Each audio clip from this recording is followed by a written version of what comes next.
अस्सलामुअलैकुम वरहमतुल्लाहि वबरकातुहू। आजकल यहूदियों और मुसलमानों की बात चल रही है।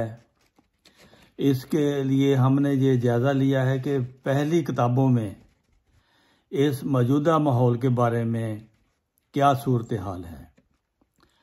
तो सूरत हाल कुरान करीम की आयात, कुरान करीम में पेशगोइयाँ और उनकी पहली किताबों में जो पेशगोइयाँ है उसका मुकाबला तन जो वाक़यात है वो मैं आप सामने रख रहा हूँ। हज़रत सल्लल्लाहु अलैहि वसल्लम की फजीलत मूसा पर वतन वापस मिलने के ज़रिए। नंबर 1, रसूल करीम सल्लल्लाहु अलैहि वसल्लम पर ये फजीलत है। रसूल करीम सल्लल्लाहु अलैहि वसल्लम को मूसा पर ये फजीलत है कि उनको वो जगह मिली जो मिस्र के क़ायम मकाम थी।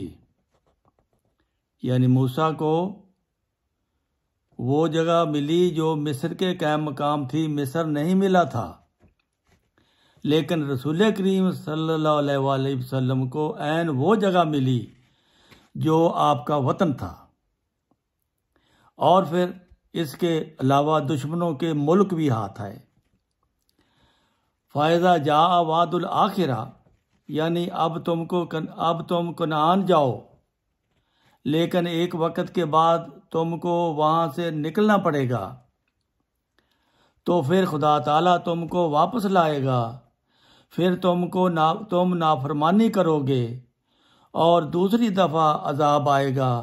इसके बाद तुम जला वतन रहोगे यहाँ तक कि तुम्हारी मसील कौम के मुतालिक जो दूसरी तबाही की खबर है उसका वक़्त आ जाए।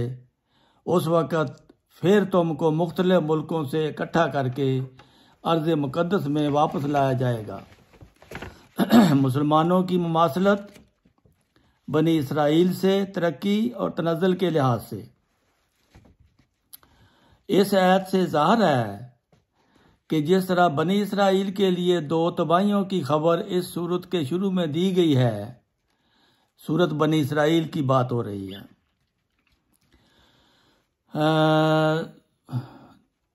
शुरू में दी गई थी, वैसी ही खबर मुसलमानों के लिए भी दी गई थी, क्योंकि मुसलमानों को बनी इसराइल का मसील करार दिया गया, जिससे रसूल करीम सल्लल्लाहु अलैहि वसल्लम को मूसा का मसील करार दिया गया।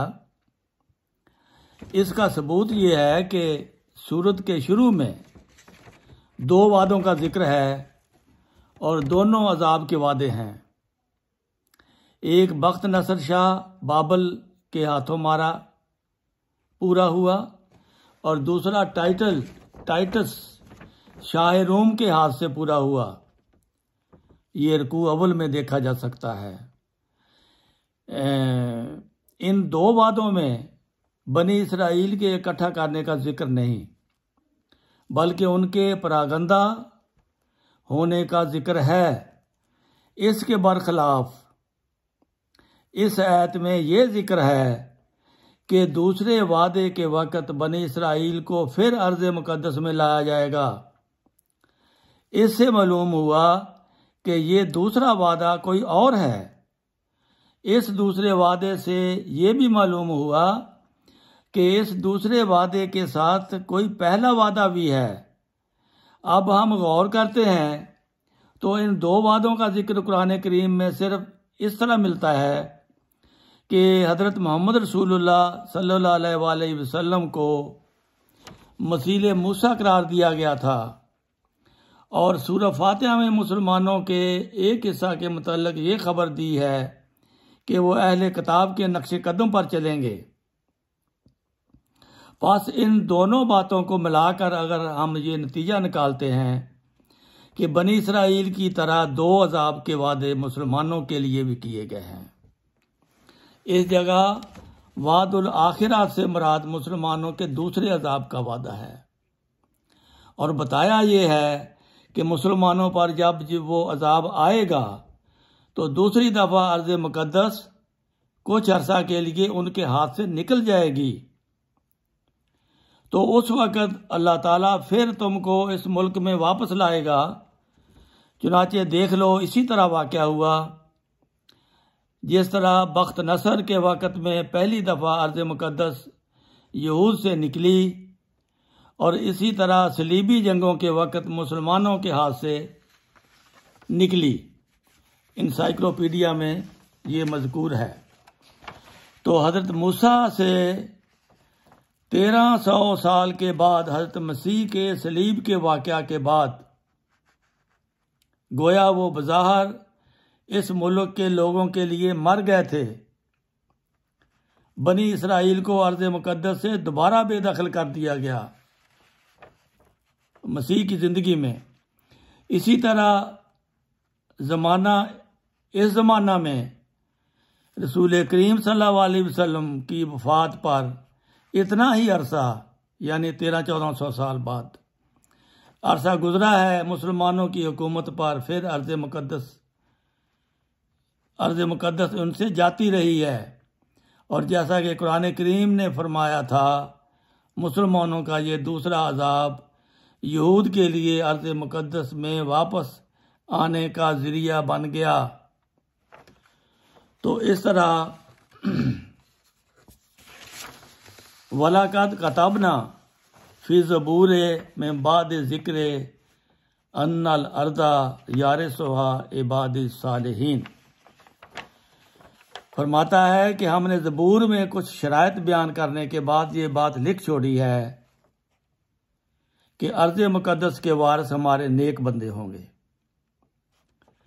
मैं इसमें इबादत गुजार बंदों के लिए एक पैगाम है कि हमने तुझको सारी दुनिया की तरफ रहमत बनाकर भेजा है।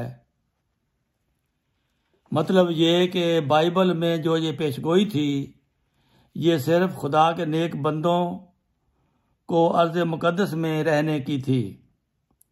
इससे कोई उस वक्त धोखा ना खाए कि जब बनी इसराइल इस मुल्क पर गालिब आ जाएंगे, क्योंकि इस पेशगोई में इस तरफ भी इशारा था कि अगर कोई वक्फा पड़ा तो फिर खुदा के बंदे इस मुल्क पर गालिब आएंगे।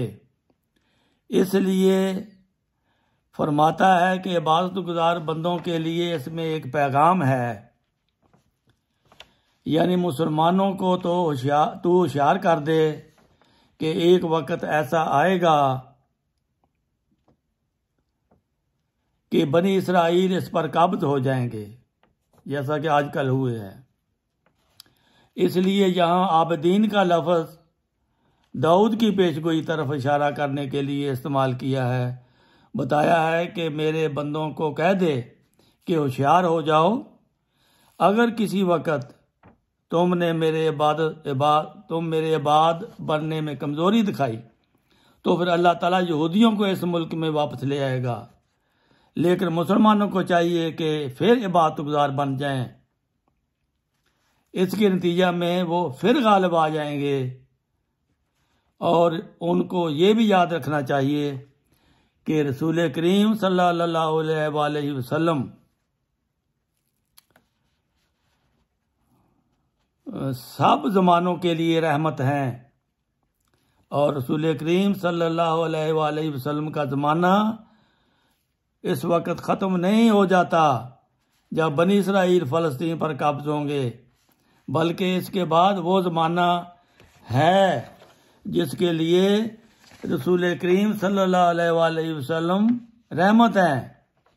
बस मायूस नहीं होना चाहिए। जब दोबारा रहमत इलाही जोश में आएगी, मुसलमान दोबारा फ़लस्तीन पर गालिब आएंगे इंशाअल्लाह ताला। बाकी अभी रहता है, ये कहानी ख़त्म नहीं हुई। इंशाअल्लाह आइंदा आपकी खिदमत में फिर पेश होंगे। अस्सलामु अलैकुम व रहमतुल्लाहि व बरकातुहू।